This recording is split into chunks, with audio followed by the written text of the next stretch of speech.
and welcome. My name is Allison, and I like to watch horror movies. I also like to read and write and rant about things, and today we're going to be doing that last one. In this video, we're going to be ranting about Scream 1. Now, I know that I am so far from the first person to come on the scene and talk about and digest and review this movie.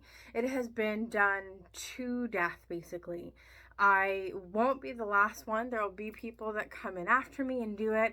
They'll probably talk better than me, and that's okay because I like this movie enough that I'm willing to sit through it anyways. And I hope that it's interesting enough for you to sit through as well. A small sort of spoiler warning that today we are not just going to be talking about my reviews and thoughts, but we are going to be diving deep into sort of the plot of the movie itself. And so if that's something that you are not keen on, or if spoilers are a big deal for you for movies that you maybe haven't watched yet, even old ones, then I'll try to mark or move on from that to sort of the review thought portion at the end so that you can skip right to that. With that said, let's move straight to some details about Scream. Scream was released in 1996 by Wes Craven himself, and I think that part of the reason that the movie was created so well and did so well is because Wes Craven was deep in the horror scene itself. He was directing and writing and producing and understood what was happening in that community at the time. And so all of the answers that Scream gives to the slashers of that time are so well done because he was sort of witnessing the genre as it was happening. And that's something that I appreciate a lot. And I think that it really shows when someone that knows their stuff makes sort of answers to what's going on like this. The movie, I feel like all of these older movies have these stacked casts, and Scream is no different. We have David Arquette, Neve Campbell, Courtney Cox, Matthew Lillard, Rose McGowan, Skeet Ulrich, and Drew Barrymore. And that's just to name the main cast. On IMDb.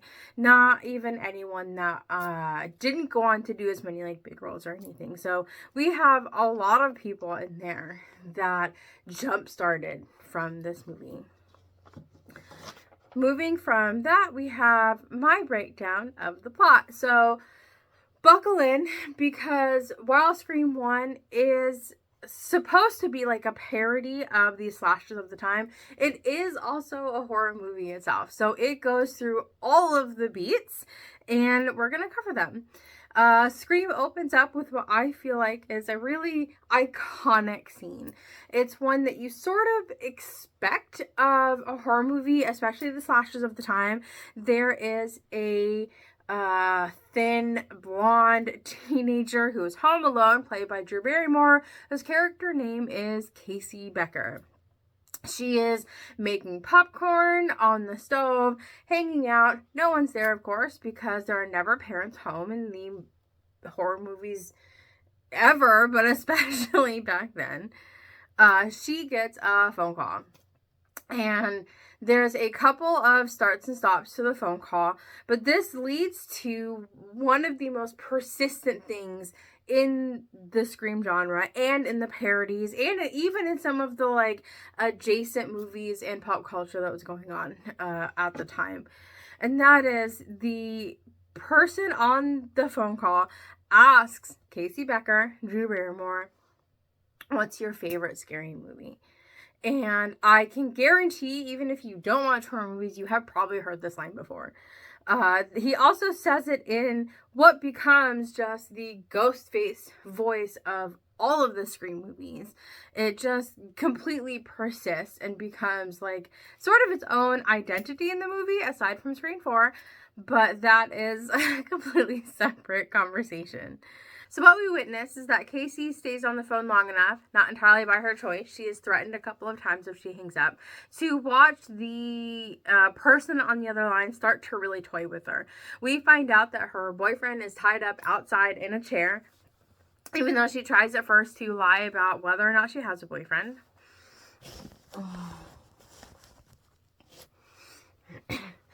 And the killer tells her that if she can answer some movie trivia questions, then everyone will be safe and free. The first one she gets correct, and the second one she gets wrong. And in Casey's defense, the killer does ask her a sort of trick question, and that is who the killer is in Friday the 13th.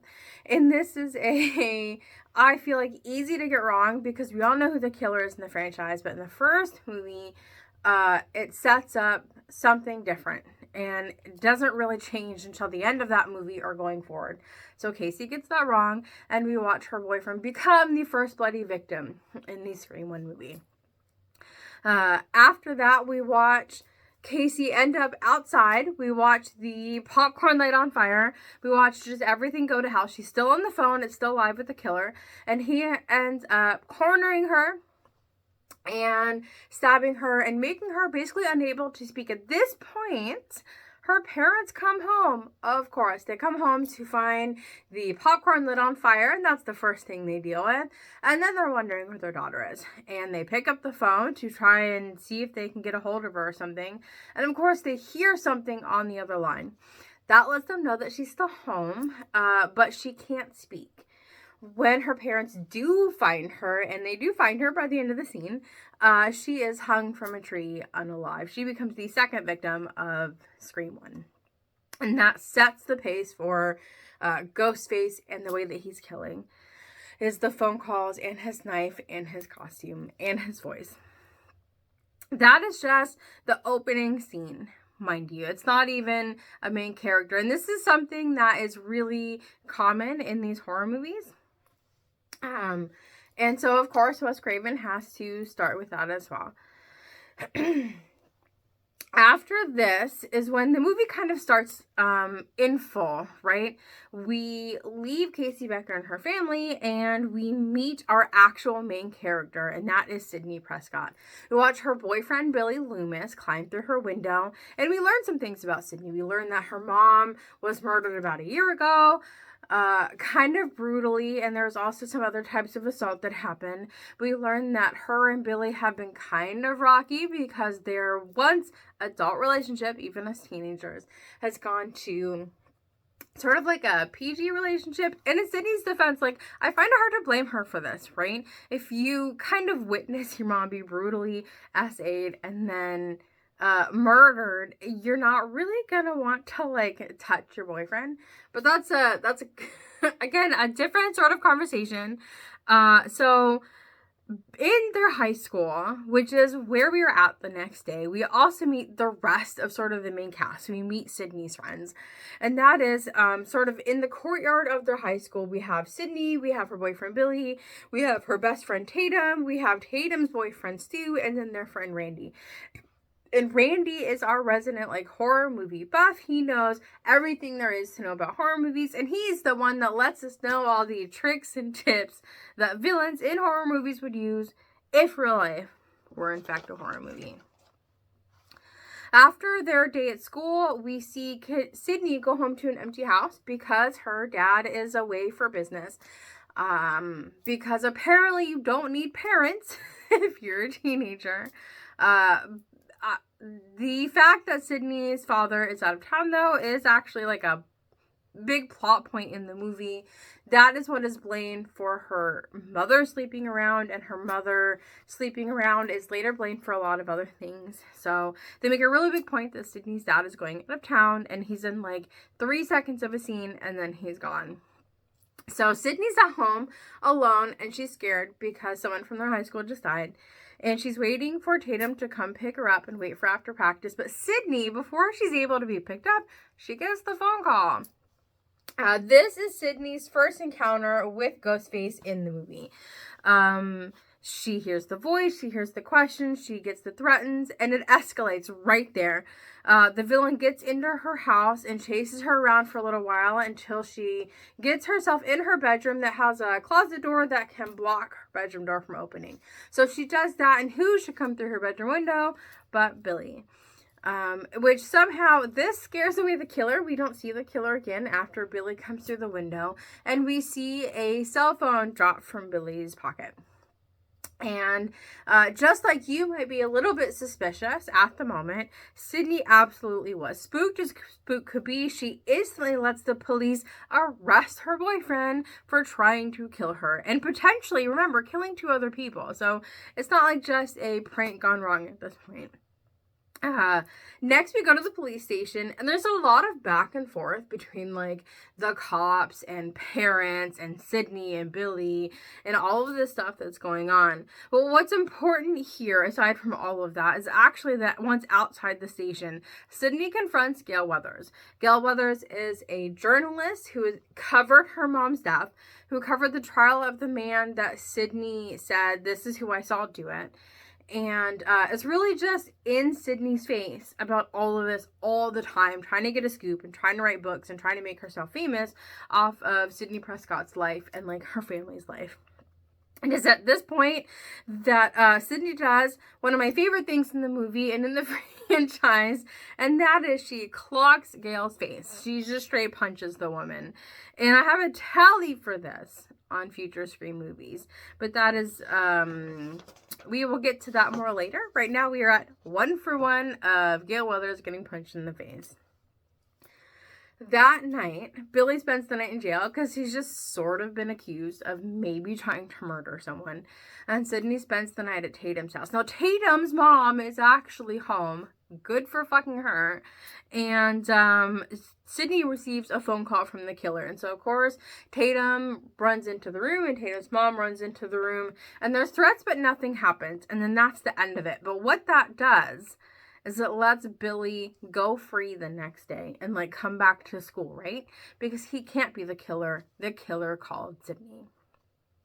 After all of this, we get into even further into the meat of the movie. We have gotten past all the setup. We have met all the characters. The first death is out of the way. We have some people that maybe you have some suspicions of, right? So we are moving into sort of the second half of the movie. And that is that the town has instituted a curfew. And what do teenagers do when you institute a curfew and tell them that they have to go home straight after school and like be safe? Well, they throw a party at another parentless house. Right? So the house this time that has no parents in it is Stu's house. So that is where the party is set up. I think that there's a lot to talk about with like parents not being home for horror movies. And yes, it makes it easy for the kids to do whatever the heck they want. And I think there's also something to be said about the fact that these movies, like Scream and the movies that Scream were made in like the 80s and 90s, right? Where parents were not necessarily watching their kids like hawks. We had less what they call helicopter moms, right? And I don't love that term, but I understand that that's what's going to be read about it. So all of these movies have a lot less parents than they should have. And so, of course, Scream is going to capitalize on that, right? They're going to, while answering those movies, they're going to answer the fact that the parents are there and that they're able to just like throw parties and murder each other. So we have a house full of teenagers at Stu's house, no parents, and it's unclear whether any adults know where they're at.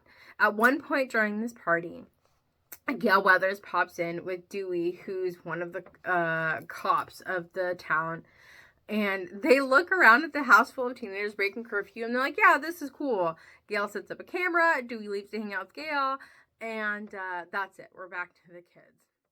During this party, we see Randy go on this monologue about the rules of horror movies. Remember, Randy is our buff, right? He knows what's happening. He knows what happens in all the movies.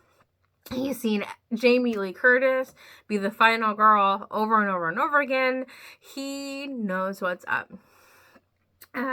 If he were real, he would be the one here talking to you guys instead of me. And he would do a better job of it, truthfully. I'm just sitting here ranting at y'all. He would, like, know what's going on. Anyways, he tells a bunch of these other kids, because some of them are watching a horror movie. He tells them how you would survive in a horror film. And one of the most important things he says, of course, is that you never, ever have sex. horror movies and the purity culture, right? But he says that is like one of the really important things. You do that and you're dead. While in this party, one of the other things that we see is Tatum go to the garage to get beers, which seems like a bad idea to me. Babe, take a friend, right? There's like weird shit going on. But she goes out to the garage. She gets literally a handful of beers. She picks up like 10 beers and is trying to carry them inside. The front door gets locked and she meets Ghostface. And this is another like really iconic scene. I love this garage scene with Tatum, and I think that it just does the movie a lot of justice. It does a lot of work. And the line specifically that you have probably heard, even if you have not watched this movie, is Tatum sort of confronts Ghostface.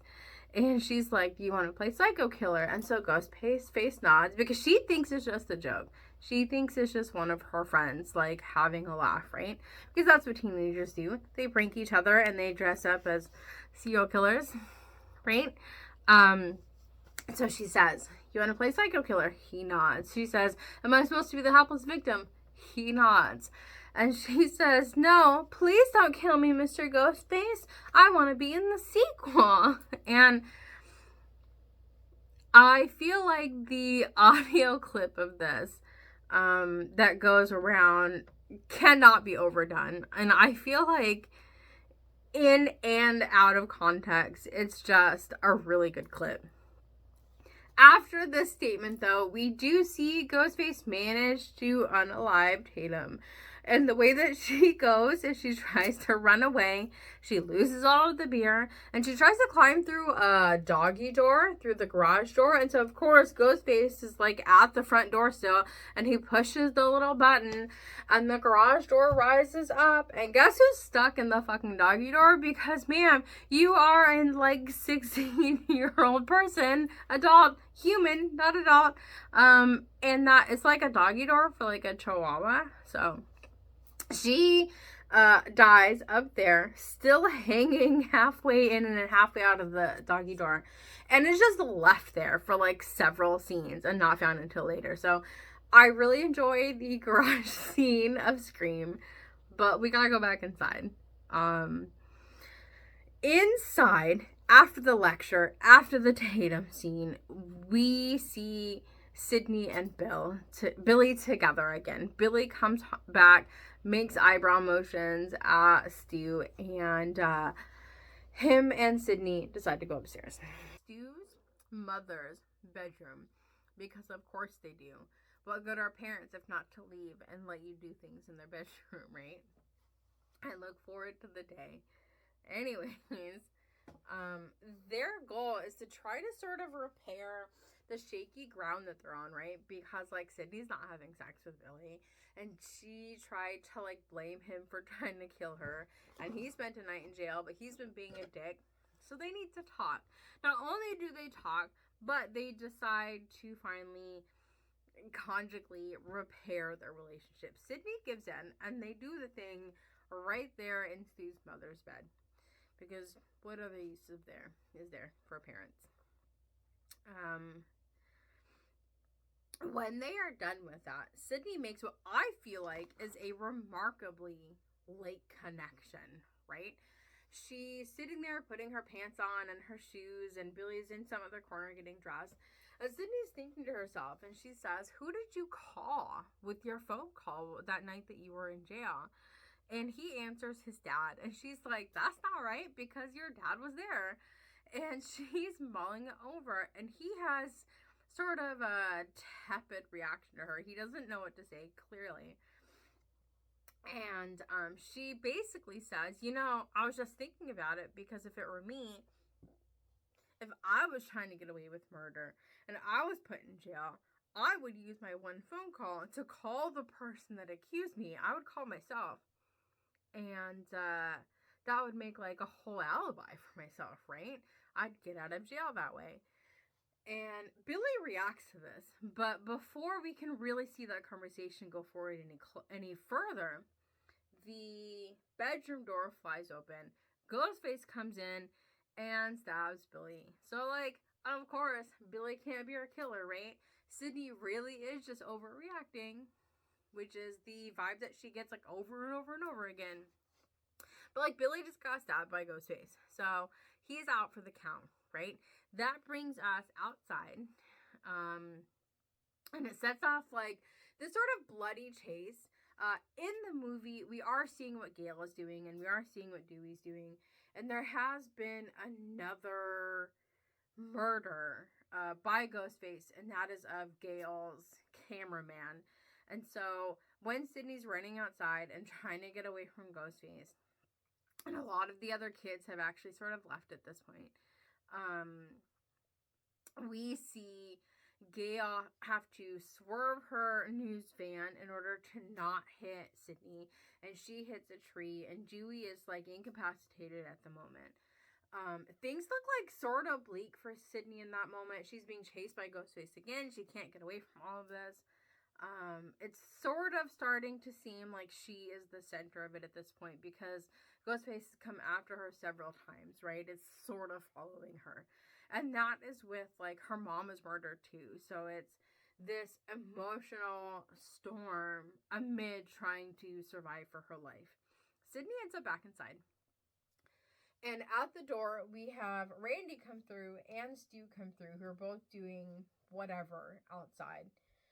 They blame each other for being the killer. They're both a little bloodied up. Sidney tries to lock them out, but what happens is that they both end up inside, and Randy gets stabbed, and Billy reappears at the front door covered in fake blood. Sidney is cornered into the kitchen with Stu and Billy. And here's the reveal, y'all. So it's like, you were fine with all of the spoilers before this, but you don't want the, like, thing I'm hinting at to spoiler, like, scoot forward now, right? But the big reveal that Stu and Billy Loomis are both the killers. So, like, imagine the, like, extra betrayal, right? Not only is it someone that you know, but it's your actual boyfriend, right? But the motive comes out. Billy Loomis blames Sidney for his mom leaving them, and he blames Sidney because Sidney's mom slept around a bunch, which has been, like, a recurring theme through the movie, is that, like, Sidney's mom had a bunch of problems.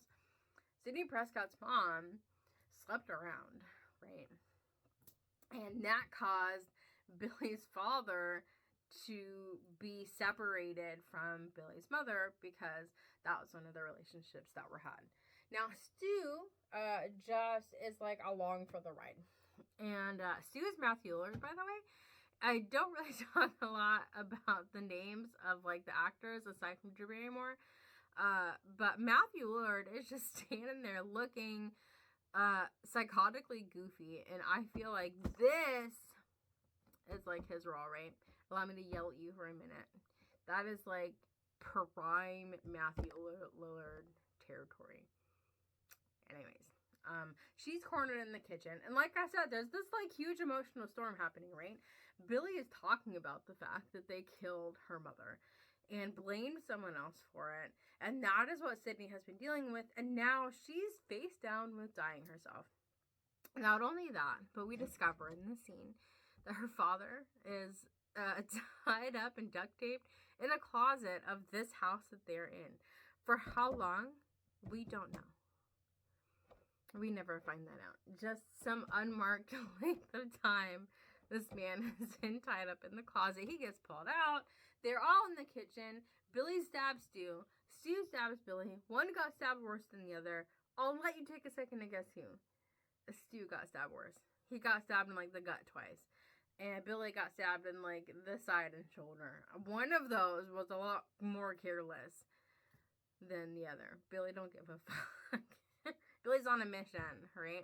Billy's on a mission to off Sidney and frame her for all of these murders. And Stu is just sort of inconsequential. Stu has been an accomplice up to this point. And that sort of shows in the scene that Billy's like, I don't fucking care. Like, we'll survive, probably. This is the real heart of Scream 1 is this reveal that Billy Loomis is the killer and that Stu is the killer and that they are about to kill Sidney. But what happens? Gale Weathers, who got punched by Sidney earlier, remember? Sidney and Gale Weathers do not have like a nice mother-daughter mentor sort of relationship. They do not like each other. Sidney hates Gale Weathers, and Dewey is made fun of a lot. That's like why he's barely relevant in the conversation this whole movie. All they do is undermine him as a cop, right? But here they are. Gale and Dewey come in and sort of save the day.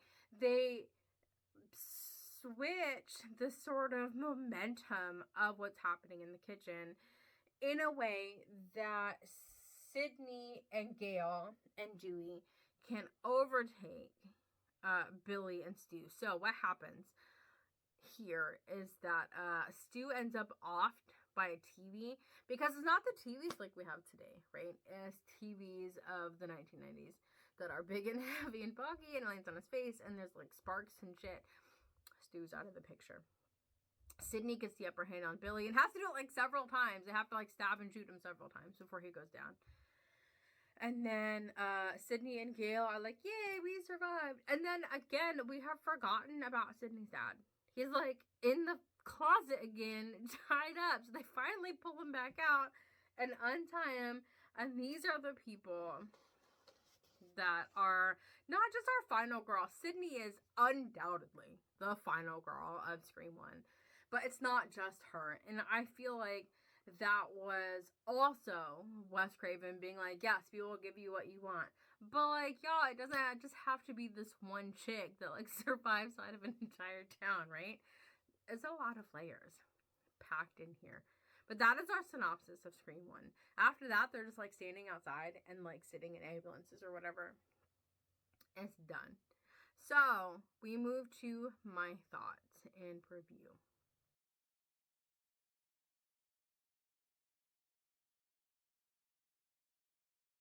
Review of Scream 1. And again, this movie is old and this movie's been talked about to death. And so far we've just been talking about the actual plot. And that's like surface level plot at that.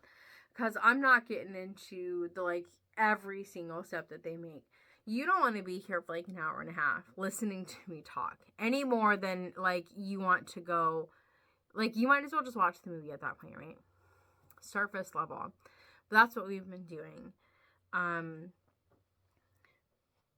But review wise, I've always had somewhat of an appreciation for Scream and what it does and what it's supposed to be. But when I was younger, I made this like weird connection that like slasher movies were the same as like gore and torture movies. And so for a while I said, I don't think I can handle that level of like gore and blood and torture anymore. So I don't like slasher movies. I had lumped them all together. I no longer lump them all together.